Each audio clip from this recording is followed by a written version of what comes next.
सभापति जी, एक ऐसा अवसर है जो हमें इस सदन में हर 2 वर्ष के बाद कुछ भावुक पलों में डुबो देता है।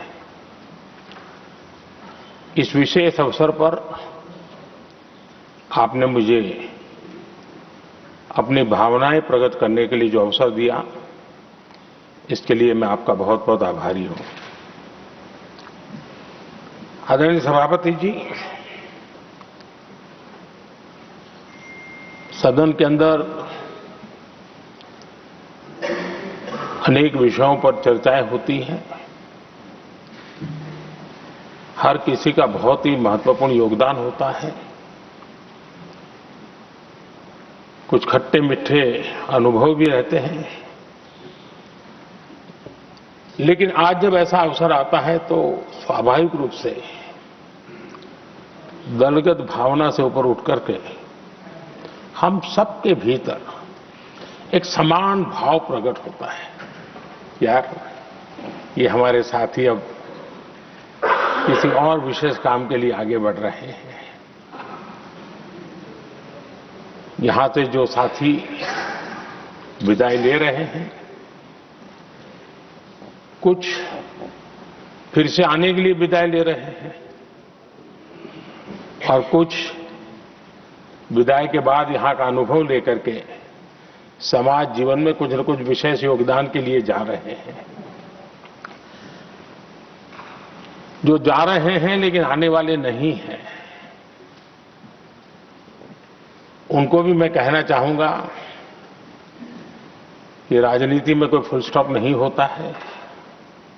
भविष्य आपका भी इंतजार कर रहा है और आपका अनुभव, आपका योगदान राष्ट्र जीवन में हमेशा हमेशा बना रहेगा। आदरणीय सभापति जी, इस सदन में जो भी सदस्य माननीय हमारे विदाई ले रहे हैं, कुछ सदस्य ऐसे हैं जिनको शायद उस समय जाने का समय कार्यकाल आएगा जब सदन नहीं चलता होगा। कुछ हैं जिनको ऑलरेडी सदन के दरमियान ही विदाई मिल रही है। लेकिन ये जाने वाले सभी माननीय सांसदों का बहुत ही उत्तम योगदान है, इसलिए लेकिन मैं जरूर कहूंगा,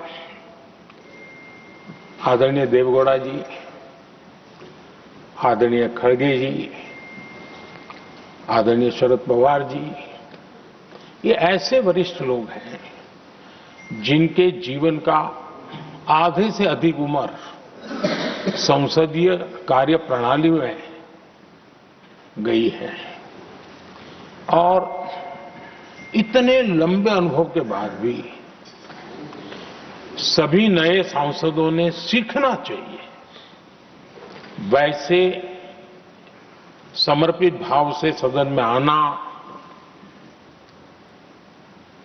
जो भी हमसे उनसे बन सकता है उतना योगदान करना, यानी समाज में से जो जिम्मेवारी मिली है उसके प्रति पूरी तरह समर्पित रहना, ये इन सब वरिष्ठ लोगों से हम जैसे सबको सीखने जैसा है और मैं उनके योगदान की भूरी भूरी सराहना करूंगा, क्योंकि इतना लंबा कार्यकाल छोटा नहीं होता है, बहुत महत्वपूर्ण है। उसी प्रकार से हमारे उपसभापति जी हरिवंश जी विदाई ले रहे हैं। हरिवंश जी को लंबे समय तक इस सदन में अपनी जिम्मेवारी निभाने का अवसर मिला है। बहुत ही मृदुभाषी, सदन को चलाने में सबका विश्वास जीतने का निरंतर जिन्होंने प्रयास किया, और मैंने देखा है कि संकट के समय ज्यादातर उपसभापति के ही जिम्मे आ जाता है कि भाई आप संभाल लेना जरा। तो उनको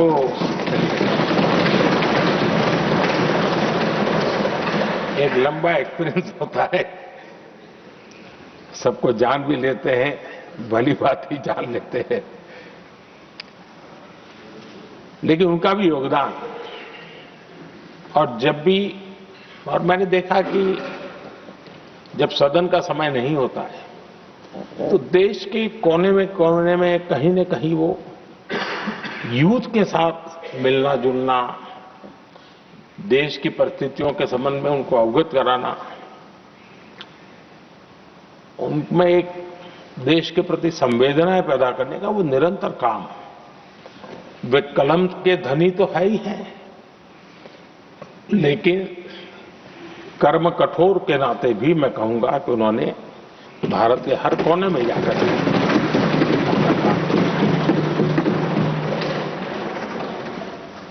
आदरणीय सभापति जी, कभी कभी किसी समय हम सुनते थे कि सदन में बहुत ही हास्य विनोद व्यंग्य का अवसर मिलता रहता है। इन दिनों शायद धीरे धीरे कम होता जा रहा है, क्योंकि 24/7 मीडिया की दुनिया ऐसी है कि हर कोई कॉन्शियस रहता है। लेकिन हमारे आठवले जी हैं जी, सदाबहार है।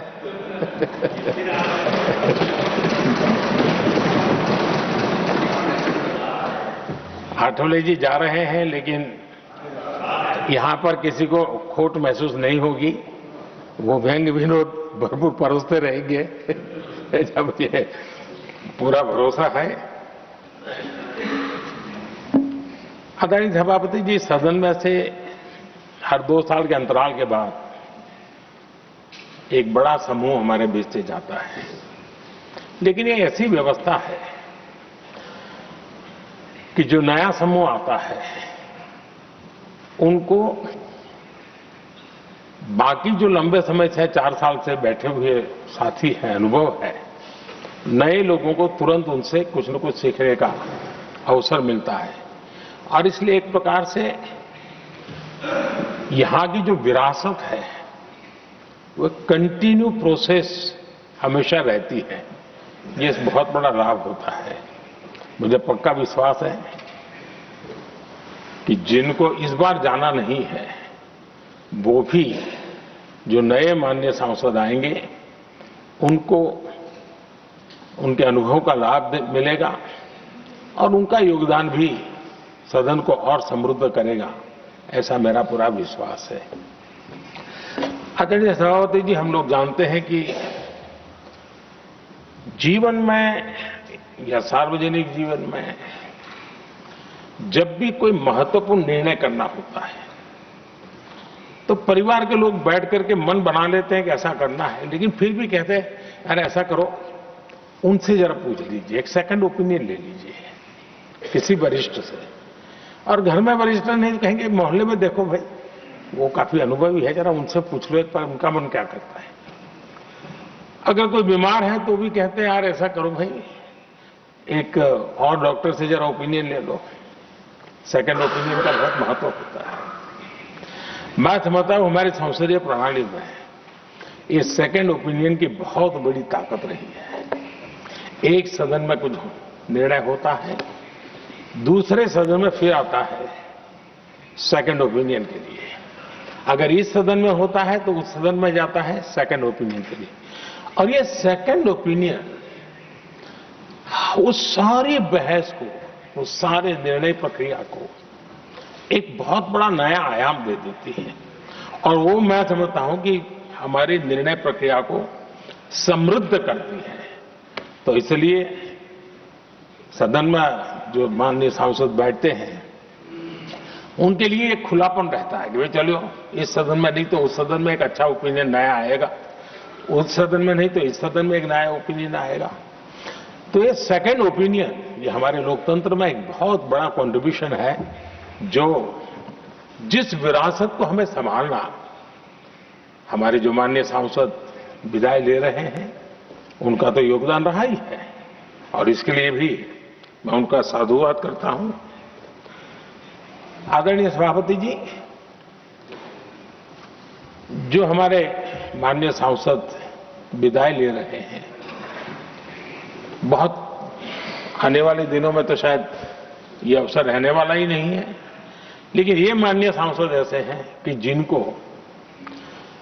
पुराने संसद के भवन में भी बैठने का मौका मिला और नए संसद भवन में भी बैठने का मौका मिला।